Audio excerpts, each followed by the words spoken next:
Good morning, everyone. Obviously in a familiar place in the church for some of you. This is obviously where we come and light candles in the statue of Our Lady and also of Saint Joseph. And it's important that I think that we have those opportunities of doing that. I remember visiting France on one of the occasions I was privileged to go on a pilgrimage and going into one of the cathedrals, and they had a beautiful place of devotion to Our Lady. The only problem is the candles, and if you've been there before, you know that you actually buy the candles. The candles were so intense, really. I mean, there must have been well over 100 candles burning at one time. You could have roasted a pig on the area. It was really, really hot. And I noticed that in a visit not a visit, but I was at Star of the Sea recently, I see that the candle stand has now been moved to the other side of the church, and there's a practical reason for that.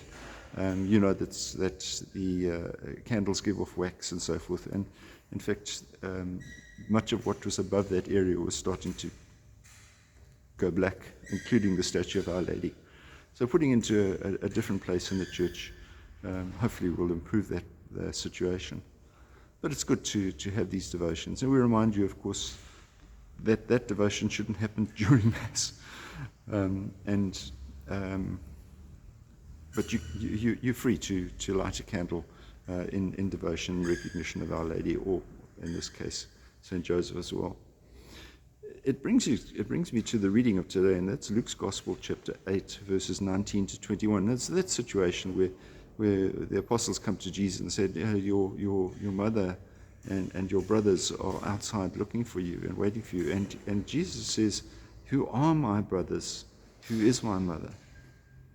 He says, they are those who hear the word of God and put it into practice.